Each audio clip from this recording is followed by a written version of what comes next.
I'm talking about, of course, something that we pretty much have been discussing every day since 3rd of May, ever since Go First grounded its entire fleet and filed for voluntary insolvency.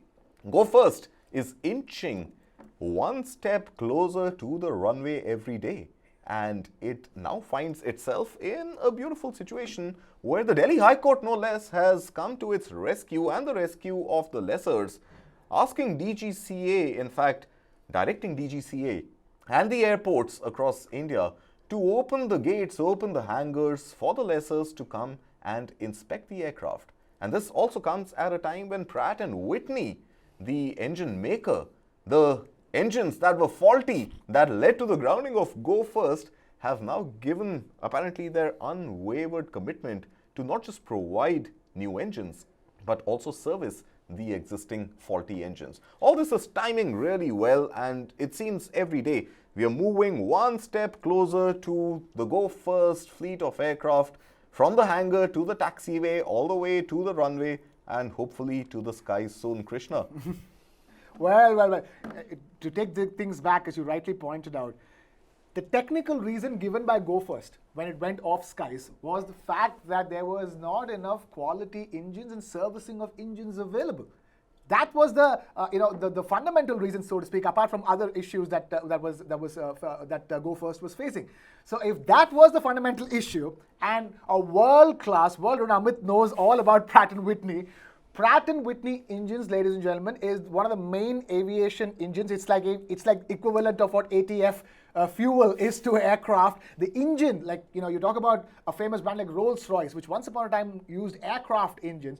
So, in that sense, engines are very important, and like the way you like your car engines, the aircraft engines are equally important. Rolls-Royce, General Electric, Yeah. Pratt & Whitney. I mean, yes. it's a fairly... It's a holy trinity of a different kind. So in that sense, Pratt & Whitney, globally renowned, biggest engine maker, aircraft engine maker, saying that has vowed to provide engines to Go First, has vowed to service engines to Go First. So the technicality with which it went off skies is going off again. So in that sense, the way to read this is this.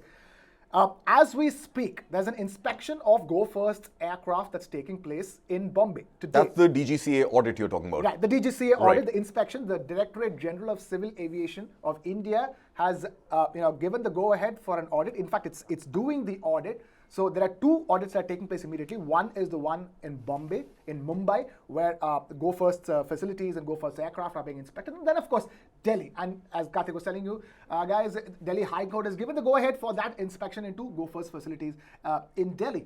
So which put together means that on one hand, the existing fleet is being cleared for a takeoff.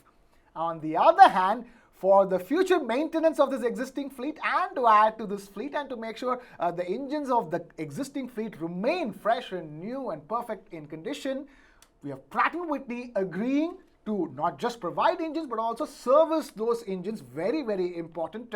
So these two are the factors, are the reason why we're even saying things like Go First is going to take to the air very soon. And as you noticed, we cannot give a date. We cannot best say very soon. Soon, tomorrow morning, if you check with us, we'll tell you sooner than yesterday for sure. But the fact of the matter is that all of this all goes well, Karthik. We're tracking the story because this is very important for all of the consumers watching our show. Totally. Or for us who are looking to travel sometime during the monsoon season, during the summers this time, within India, that is. So for fares to rationalize, Go First taking the skies is important. And all we can tell you at this stage is that it is all moving in the right direction.